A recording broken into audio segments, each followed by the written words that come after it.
as means of introduction, Silvio is a professor of computer science in Bologna in Italy, and he's also the director of the OpenCitations, which is, in my opinion, a very useful and very important project that I think he will speak about in his presentation. And the title of Silvio's intervention is Clearing the Fog on Metascience, or How to Enable Reproducible Studies Through OpenCitations.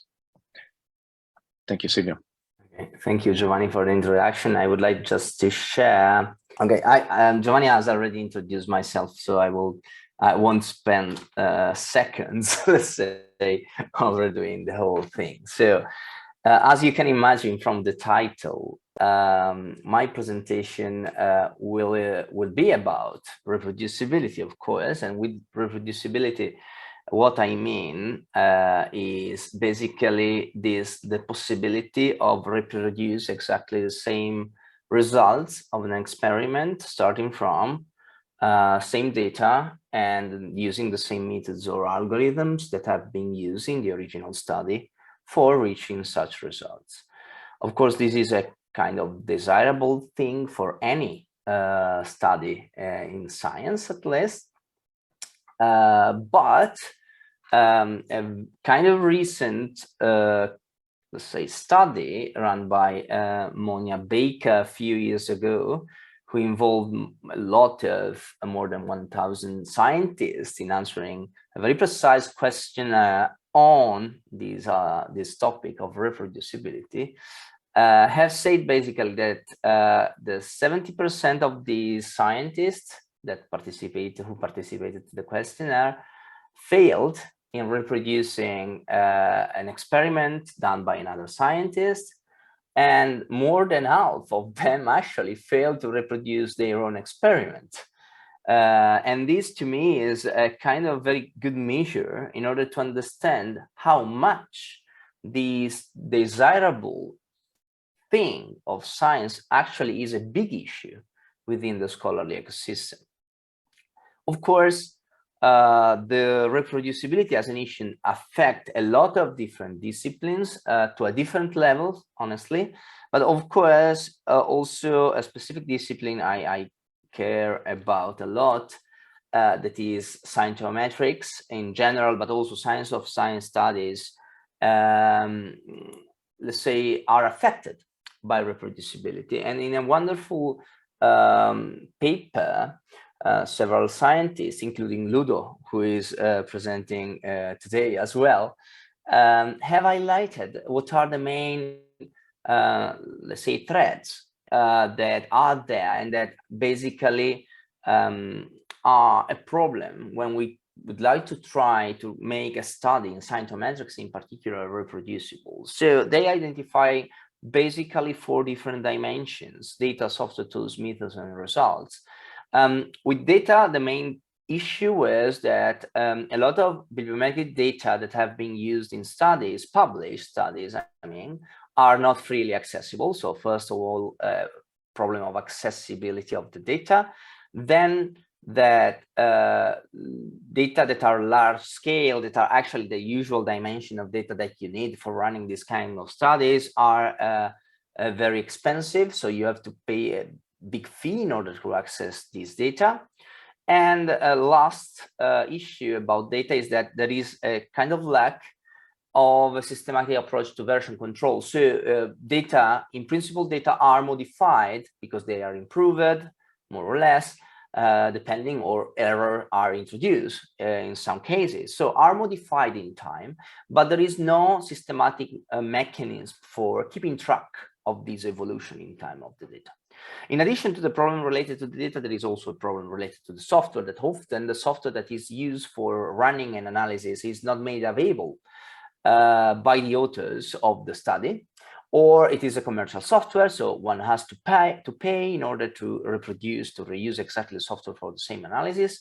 Or in some other cases, the software is free available, but it is not open source, which is a huge issue when we want to check that actually the method, so the algorithmic technique used for running the analysis, is free of mistake. And this, of course, is not the only aspect related to methodology that is problematic, but also if methods themselves in the article are not described with a sufficient detail, we can have issues in reproducibility. And finally, the fact that often the results are presented at the aggregate level, but it will be very useful to have a more detailed view on these data produced by analyzing a specific set of input data. And also, it would be very important to make these results available in the long term by putting them in repositories that are sustained in the long term. So these are the specific issues, threats to reproducibility, actually, that are, let's say, part of these, at least of these disciplines, not only this discipline, honestly. Of course, this issue in not having reproducibility implemented in these specific kind of studies also affect another important thing, which is very well known within the scholarly community and the academic ecosystem, which is also related with research assessment exercises.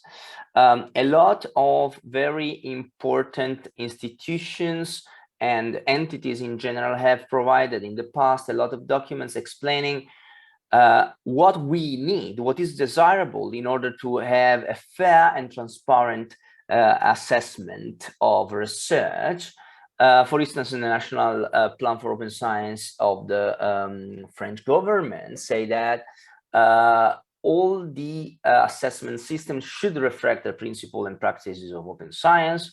We have also the Dollar Declaration that say that the data must be open and transparent, both data and methods, actually, in particular, those ones that are used for calculating metrics that then can be used for assess research, people, institutions, and also that this data should be available without any constraint and should be provided by means of programmatic access made by REST API or computational access in general.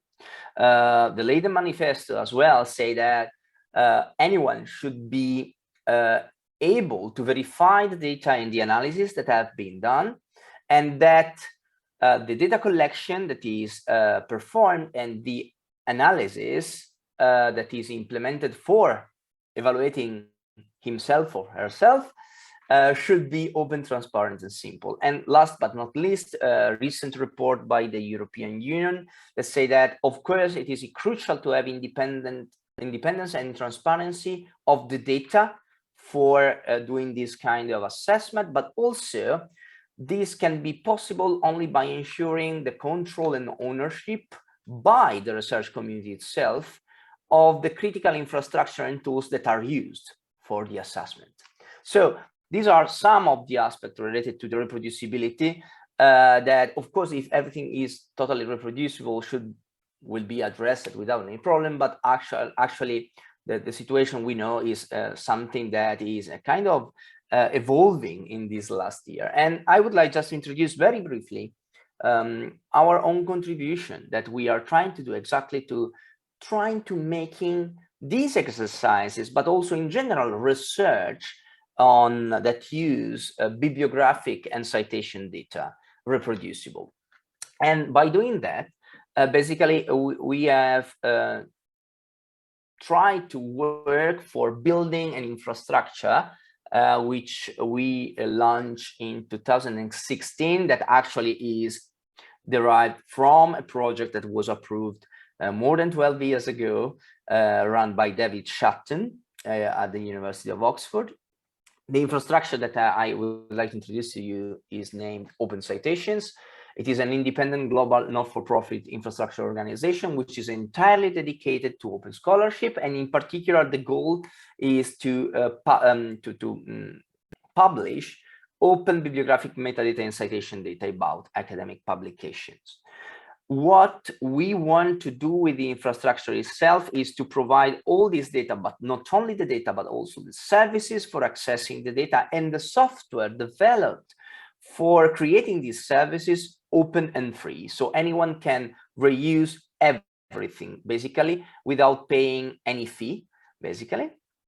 And also we believe in the involvement of the community in the governance of the infrastructure itself. Indeed, the International Advisory Board, which is the main board providing guidance for the infrastructure, is made by several actors of several different entities within the scholarly community. It is an infrastructure that is entirely supported by the effort of the community, financially supported, but also supported in a sense that working together with other institutions to provide better data, better services, and better software.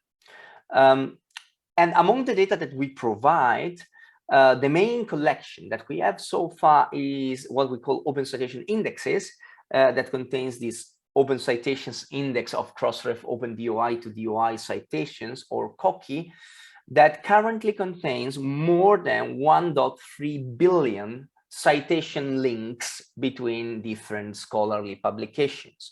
And these citations, that are data, if you want, can be accessed in different ways. Programmatically, by means of the classic web REST API, you can retrieve this data in CSV and JSON. So data mean citations related to a certain entity defined by a DOI, so a persistent identifier for publications.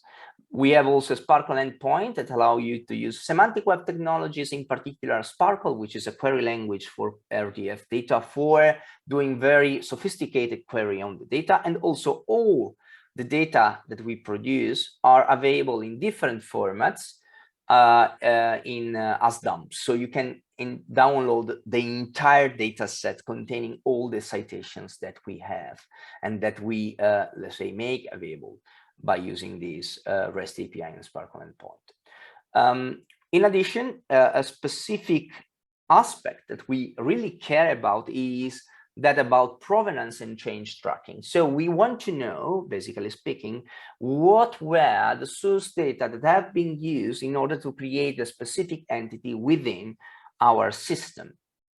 And the approach that we use for keeping track of the evolution of these entities in time is based on snapshot, where snapshot is basically a descriptive status of a certain entity at a given time. So when we create for the very first time an entity within our system, we create the first snapshot that is accompanied by provenance information. That means who have created the data, when the data have been created, and which was the primary source that have been used for getting the raw data for creating our specific entity in our system. And this approach is basically repeated every time we need to modify the data of that entity for a specific reason, because maybe there are mistakes and we want to correct them, or we want to add additional data compared to the previous one to the entity itself. And every time we make a modification of an entity, we create a new snapshot of an entity with provenance information. And this is exactly the approach that we are adopting for version control of the data related to a specific entity. And these data are made available with machine-readable formats, actually semantic web formats, linked data formats that include not only the data of the entity itself, but also provenance information, as I anticipated before, with source, the kind of, let's say, data that have been added and deleted to an entity according to the specific snapshot we are in a specific given time, and the date and the agents involved in such a modification or operation in general. Now, very briefly, last two slides, and then I stop. This is just a short list, if you want, of some of the existing and published studies that have decided to use Open Citations data for some purpose related to the research they are presenting. Usually, actually, Open Citation data are advertised within these studies as a means for reproducibility of at least one aspect of the research, because often these studies try to combine data that are coming from different services and different sources. And of course, not all the services provide fully open data. But for what concerns Open Citation, of course, you can reuse the data for any purpose. We publish the data by using a CC0 waiver.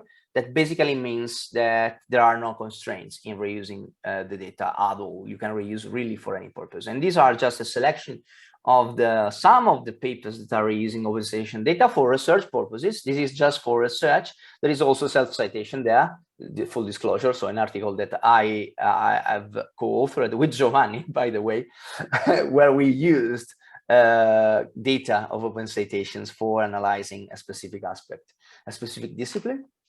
And finally, as a last slide, one of the most challenging and actually rewarding part of our job in running this infrastructure, honestly, is let's say the involvement that we have with the broader community, open science community out there. OpenCitation is an open science infrastructure, of course, that have been selected by the Global Sustainability Coalition for Open Science Services a few years ago as one of the infrastructures that deserve to be supported by the community in order to guarantee its long-term sustainability and viability, of course. And the reason why we have been selected were basically that SCOS thought that we aligned very well with Open Science goal, and we offer an innovative service that can be a game changer by challenging established proprietary citation services. From that specific year, actually, we started a lot of different collaboration with several infrastructures, open science infrastructure around the world and projects. We are working actively with OpenAir, for instance, for providing services related to citations, of course, in their graph, and also with other infrastructure and projects like Outside, Bison, Optimata, Rises, PKP, DOAB, and OEPN. We have active collaboration with these projects and entities in order to basically try to build a better scholarly communication world that is free, open to any researcher, independently from the specific, let's say, affiliation the researcher is working in. So all the services that we offer are free, are open, anyone can use it. Of course, we have support, financial support from the community, and that is the reason why we are still there providing better services, providing new services that anyone can use for any purpose. And that was my last slide. So thank you very much for your time. And if there are any questions, I'm just here. Thank you, Silvio. Thank you so much for this presentation. I think this will be of extreme interest for attendees and people in the DSci community as an exemplar infrastructure in support of open science. I'm asking people to please type should I have questions, but also remind that I don't think we have much time actually, given the schedule. But in the meanwhile, I do have one question. I mean, I have several questions, but I think one is perhaps very fitting to this setting, which is about sustainable support, financial support, and then long-term sustainability for this kind of projects, right? Because I know this has been a big, of course, challenge for you as director of the project, and is always a little bit of concern, right, for this kind of endeavors. So my question is, what you would have liked to have when you started this project, as a a way to finance it, to support it, and what you think would be ideal to have in order to make it long-term sustainable? Okay, so what I wanted to have at the very beginning, honestly, so everything started with grants. So we applied for grants to foundation. The very first foundation that supported us was Sloan, but also Wellcome provided us support, financial support for starting, basically. That wasn't enough for sustain the infrastructure, of course, but it's a starting point. So let's say a reasonable grant for prototyping the infrastructure was exactly what we had and what we needed at that time. When we moved basically to the next level, so when we started to this SCOS involvement in the infrastructure, the very first difficult thing we had was to have appropriate people to handle all the possible stuff related to managing an infrastructure. So at the very beginning, we were David, Shatton, and I, two people, and we handle everything. David Shatton from, let's say, an organizational point of view, myself from a technical point of view, but we were just two people. So what was very difficult at the beginning, that when we entered in SCOS, there were some requirements for being involved in SCOS, and the first requirement was to setting up a kind of organizational infrastructure that was legally sound and that enabled the involvement of the community, the possibility of receiving donation, of receiving membership. So we have to set up a membership program. All these kind of stuff are totally far from my expertise. So we spent, honestly, the first months in trying to understand how to do it. Also, thanks to the help of my university that was involved, we were able to do that. And thanks to the first donations and money that we received, we were also able to hire people that are now responsible to following these practices that I really don't know.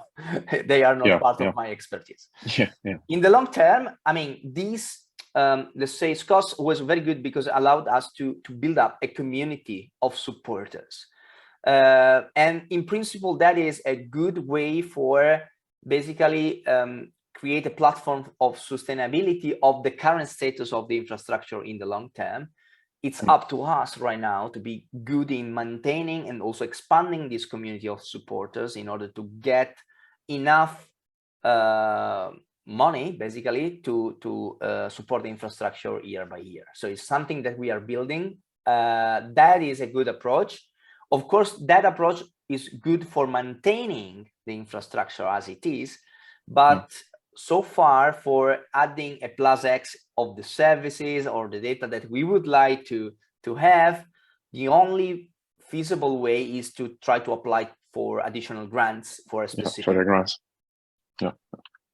Yeah, understood. So I think the transition points, right? If I understood you correctly, are particularly challenging, right? So say from a prototype to first version of a product or a minimum viable product. That's really different scale and a different staffing that is required. So I think that might be something to keep in mind also for the DSci community.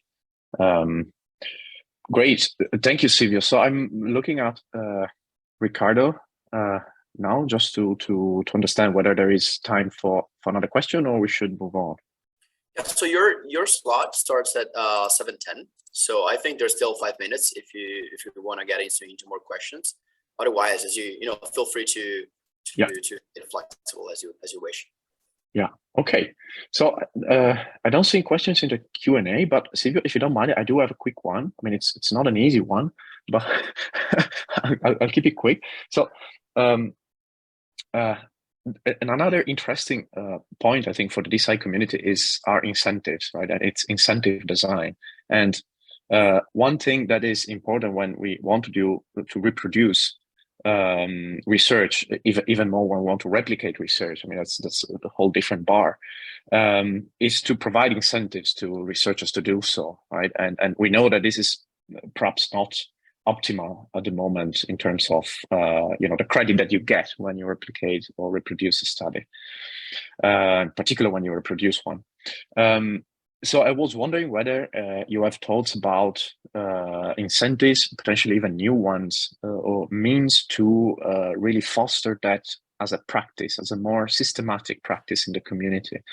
And give an example that I think struck me as being very successful, but I think it's relatively small scale still. At the University of Amsterdam, colleagues have embedded the replication of results of machine learning papers in a course, a pretty advanced master level course in machine learning, right? So that they have essentially groups of students that every year they do a reproducibility challenge And basically, it has become quite like a shared task of sorts as part of their degree. I think this is very nice. I mean, it's very educational as well as an experience. So I wonder if you have thoughts in that direction that we could, that the Sci community could perhaps consider in picking up.